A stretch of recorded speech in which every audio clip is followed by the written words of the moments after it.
Hi guys and welcome to Pheas Airsoft, where today I'm going to be unboxing this R4 MP7 clone.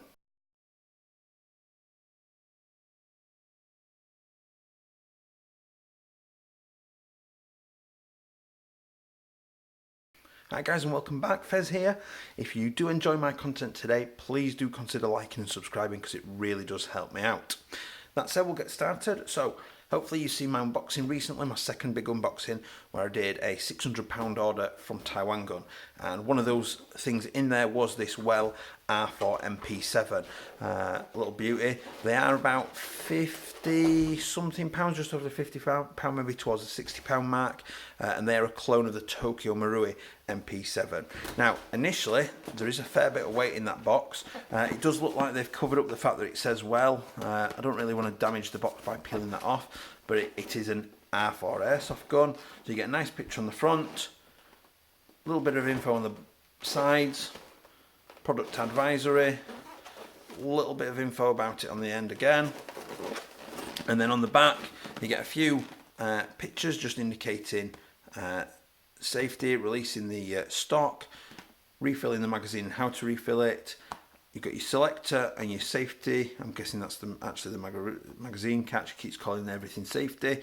You've got the hand, obviously front vert grip, and the flip up sights as well. So let's get this open and have a look. So use a little bit of a target and a little bit of safety information in English and Polish, and that is from Taiwan Gun themselves. Then we've got a little bit of a manual, again in English, just indicating a few key components, the battery type and everything, adjusting the sights, how to insert the battery, which we'll come to in a second, we'll have a look, adjusting the front sights, adjusting the stock, cocking lever, hop up adjustment, cleaning the barrel. So, you know, fairly standard set. That's changing the fuse as well, and then a takedown diagram to show you how everything goes together. So here we are, we're in the box. Let's see what's in here. So we've got a little bag of twos, we've got a European style charger for the NIM type battery. Again, these are notoriously bad at underpowering these systems and will just give it a very slow rate of fire. You've got a couple of Allen keys there, or hex keys for adjusting sights and things, possibly even fit into the side rails if you want to take them off even. We've got some form of old school speed load. I haven't seen one of these in quite a while. So you put your BBs down there and you literally just use the rod to push the BBs down into the magazine. Now there's no way you're going to end up using that in a battle, so you're better off buying a proper, if you haven't got a speed loader, buying a proper speed loader to use in the magazines. So we'll lift this out and we'll get the box out of the way. Now, first thing I'm going to say is that is really quite weighty. That's a little bit weightier than I was expecting it to be, or remember an MP7 one being. Now, we'll start at the front. Although it's a little bit weightier, it is very plasticky, which the TM one is, but the TM one feels a bit better plastic than this. It doesn't feel the best of quality of plastics, but it is very rigid. There's no real movement or creaking in it or anything, which is pretty good.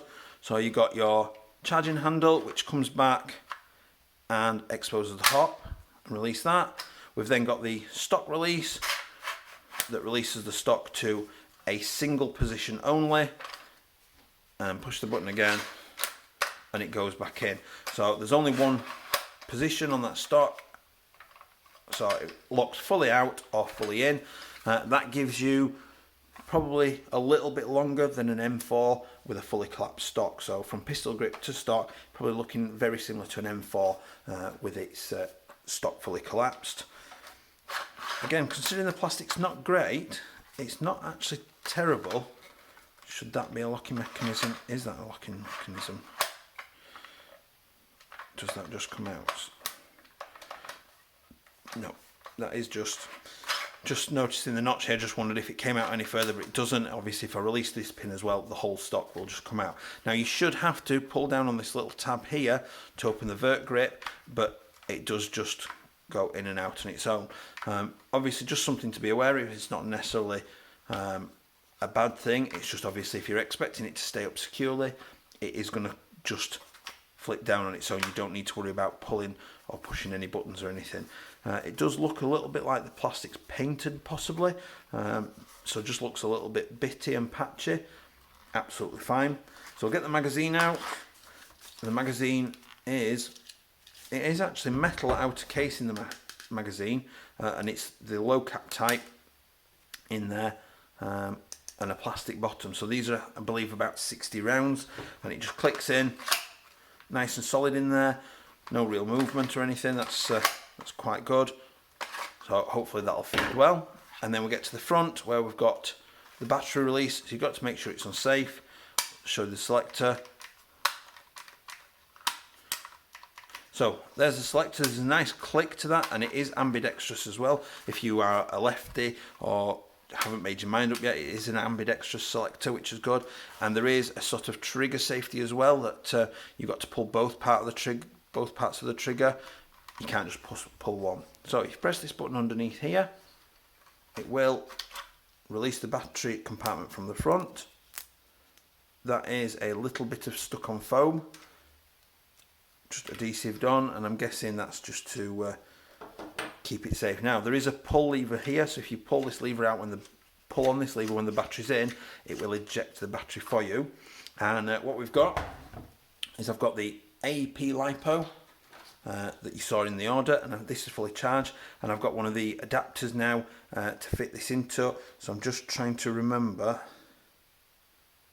I believe it goes in that way, or not. Possibly might only go one way in. It does only go one way in. That's fine. So that clicks into the adapter, and these adapters are made by Tokyo Marui themselves, and obviously it's so that people aren't modifying their stuff internally. So that then goes in that way up by the looks of it. It should sit in there nicely. Should be able to click that in there, and then the little barrel surround goes on, and it clicks into place. So hopefully now, if that's all good, you can see the connector is there. So hopefully it's safe.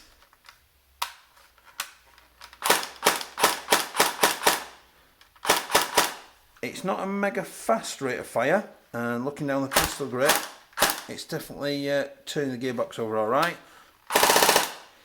It sounds much happier in full auto than it did in single shot. It's actually pretty quiet. I'm quite impressed at how quiet that actually is. Now, if I remember correctly, that will screw off, so you get a little outer barrel, and I believe you can get a little adapter that goes in there. I think the Tokyo Marui's might have actually come with it, or this may have actually screwed off the Tokyo Marui. That is cast as a single piece of metal. There's no separating those two, but effectively you could, if you wanted, get some sort of adapter in there, and you could fit a suppressor in the front of there. But that is, I believe it's a negative thread.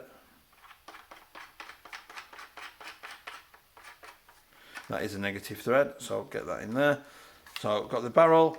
Safety does work solidly. Single shot. It's actually sounding quite nice, that.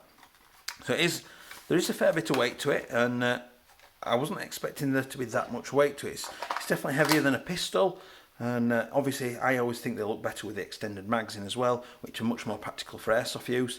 It's quite easy to just get your thumb down onto the mag and get the mag out. The trigger's nice and comfortable, plenty of space for your trigger finger, even with a pair of gloves in there, and the ambidextrous selector is quite nice as well. So I'll go and get this chronoed. I'll come back and see where we're up to. So guys, I'm back from the chrono. I used the mid cap that came with it, and I even used the little speed loader that came with it as well. Definitely not great, definitely not something you're going to be able to use in a firefight or anything to reload, but it was fun just for memory's sake and nostalgia, just to try it out. So the mag fed absolutely perfectly. It fed every BB out of it, did a few single shots, couple more through the chrono, and then emptied the rest out on full auto, and it fed every round perfectly. Now, FPS then, it's not amazing. It's 180 feet per second out of this, which is not terribly bad, and if you're going to use it for CQB, absolutely perfect. If you're going to use it as a sniper backup for when people get far too close, you know, the range is yet to be seen. I've seen Tokyo Marui AEGs at 230 FPS outrange loads of things that were much higher FPS just because of the quality and hop. I don't know where this is going to lie, in all honesty. I don't know how good this will be in terms of quality of range and things like that. And that'll have to be decided on the weekend when I can get to a site and just test it out and see. But I will feed back on that in a future video as a review of how this performed in terms of on range and things like that. But if you are looking for something a bit bigger than a pistol, something that you can wield, maybe just put it on a sling and use it as a little backup or something, it is cool. With the LiPo in it, it's definitely a lot of fun. It's definitely fairly quiet, especially compared to a full AEG and things. So obviously a sniper may wish to look into that. I don't think it's going to be quite as quiet as, for example, the JG Mac 10, but it's another option that you've got. So quite all round, quite a nice little piece of kit. We'll have to wait and see what it comes out like when we get to a site and get it tested on the range. Nice little package all round, fairly good value provided the range is good. I will leave the usual photos up in a second. Hope to see you next time. Thanks a lot. Bye.